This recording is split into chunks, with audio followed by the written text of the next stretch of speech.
ಈ ರೀತಿ ದುಡ್ಡಲ್ಲಿ ಅಂದ್ರೆ ಉದ್ದೇಶ ಏನು ಅಂದ್ರೆ ಬಿಜೆಪಿ ಪಾರ್ಟಿ ಮತ್ತೆ ಜೆಡಿಎಸ್ ಪಕ್ಷದಲ್ಲಿ ಕಾರ್ಯಕರ್ತರು ಇಲ್ದಂಗೆ ಮಾಡಿಬಿಟ್ರೆ ಎಲ್ಲರೂ ಕಾಂಗ್ರೆಸ್ ವೋಟ್ ಹಾಕ್ತಾರೆ ಅನ್ನೋದು. ಈಗಾಗಲೇ ನಮ್ಮ ಕ್ಷೇತ್ರದಲ್ಲಿ ಸುಮಾರು ಜನಕ್ಕೆ ಒಬ್ಬೊಬ್ಬರಿಗೆ 20 ಲಕ್ಷ 25 ಲಕ್ಷ ಕೊಟ್ಟಿದ್ದಾರೆ. ನನಗೆ ಬಂದು ಹೇಳ್ತಾ ಇದ್ದಾರೆ, ನನ್ನೇನೋ ಬಂದು ಹೇಳಿದ್ರು, ಅಣ್ಣ ನಮ್ಮ ಮನೆಗೆ ಬಂದಿದ್ರು 20 ಲಕ್ಷ ರೂಪಾಯಿ ಇಟ್ಟರು, ನನಗೊಂದು ಕಾಂಗ್ರೆಸ್ ಶಲ್ಯ ಹಾಕಿದ್ರು, ನಾನು ಬೇಡ ಅಂತ ಗಲಾಟೆ ಮಾಡಿದೆ, ಆಯಿತು ಅಂತೇಳಿ ದುಡ್ಡಲ್ಲಿ ಇಟ್ಬಿಟ್ಟು ಶಲ್ಯ ಹಾಕಕ್ಕೆ ಬರ್ತಾರೆ. ನಾನು ದುಡ್ಡು ಬೇಡ ಅಂತ ಹೇಳಿದ ಮೇಲೆ ಆಯಿತು ಶಲ್ಯ ಹಾಕು ಅಂತ ಹೇಳ್ತಾರೆ.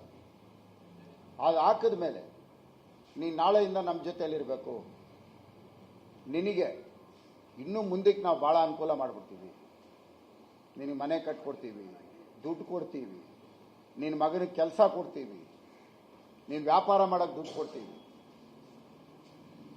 ಕುಮಾರ್ ನಾಯಕ್ ಅಂಜೂರ ಕೃಷಿ ಮಾಡಿ ಎಕರೆಗೆ 3 ಲಕ್ಷ ಗಳಿಸ್ತಿದ್ದಾರೆ. ನೀವು ಕೂಡ ಅವರಿಂದ ಕಲಿಬೇಕಾ? ಅವ್ರ ಜೊತೆ ವಿಡಿಯೋ ಕಾಲ್ನಲ್ಲಿ ಮಾತಾಡಬೇಕಾ?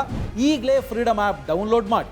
ಒಂದು ಅಂಗವಿಕಲರ ಮನೆಗೆ ಹೋಗ್ತಾರೆ, ಪಾಪ ಹೆಣ್ಣು ಮಗಳು ಬಿಜೆಪಿ ಕಾರ್ಯಕರ್ತೆ, ಅವ್ರ ಮನೆಗೆ ಹೋಗಿ ನಿನ್ನ ಗಂಡನಿಗೆ ನಾನು 2 ವೀಲರ್ ಕೊಡ್ತೀನಿ, ನೀನು ನಮ್ಮ ಜೊತೆ ಬಾ ಅಂದರೆ ಅವ್ರನ್ನಲ್ಲಿ ಇರ್ತಕ್ಕಂಥ ಕಷ್ಟನ ಅದನ್ನ ಇವರು ಬಳಸ್ಕೊಳ್ತಾ ಇರೋದು.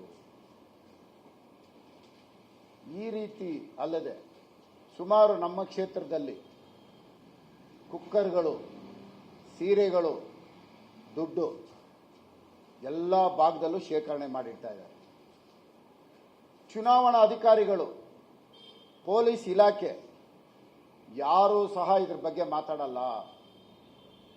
ನಾನು ಕೇಳಿದೆ ಭಾಳ ಜನನ, ಏನರಪ್ಪ ಹಿಂಗೆಲ್ಲ ಇಷ್ಟೊಂದು ಅನ್ಯಾಯ ಮಾಡ್ತಾ ಇದ್ದಾರಲ್ಲ, ಏನು ಮಾಡ್ತಾ ಇದ್ದೀರಿ ಸರ್? ಇನ್ನೂ ಅವ್ರದ್ದು 4 ವರ್ಷ ಸರ್ಕಾರ ಇದೆ ಸರ್, ನಾವೇನಾದ್ರು ಮಾತಾಡಿದ್ರೆ ನಮಗೆ ತೊಂದರೆ ಮಾಡ್ತಾರೆ, ಎಲೆಕ್ಷನ್ ಕಮಿಷನ್ ಅವ್ರು ಹೇಳ್ದಂಗೆ ಕೇಳ್ತಾರೆ, ಕಾಂಗ್ರೆಸ್ ಅವರು ಹೇಳ್ದಂಗೆ ಎಲೆಕ್ಷನ್ ಕಮಿಷನ್ ಅವ್ರು ಕೇಳ್ತಾ ಇದ್ದಾರೆ, ನಾವು ರೈಡ್ ಮಾಡಲ್ಲ, ಏನು ಬೇಕಾದ್ರೂ ಮಾಡ್ಕೊಂಡ್ಲಿ, ನಾವು ಏನು ಮಾಡೋಕ್ಕಾಗಲ್ಲ.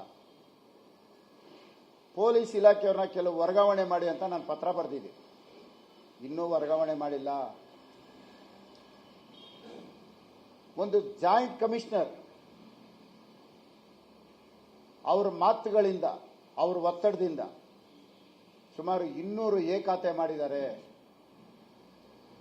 ಅದರಲ್ಲಿ ಈಗಾಗಲೇ 2 ಅಮಾನತ್ ಮಾಡಿದ್ದಾರೆ. ಅಮಾನತ್ ಆಗಬೇಕಾಗಿರೋದು ಜಾಯಿಂಟ್ ಕಮಿಷನರ್, ಅವ್ರನ್ನ ಮಾಡಿಲ್ಲ, ಬೇರೆ ಸಣ್ಣವ್ರನ್ನ ಸಸ್ಪೆಂಡ್ ಮಾಡ್ತಾರೆ. ಇಂಥ ಅಧಿಕಾರಿ ಇಲ್ಲಿ ಇರಬಾರ್ದು ಅಂತೇಳಿ ನಾನು ಚುನಾವಣಾ ಅಧಿಕಾರಿಗಳಿಗೆ ಪತ್ರನೂ ಬರೆದಿದ್ದೀನಿ.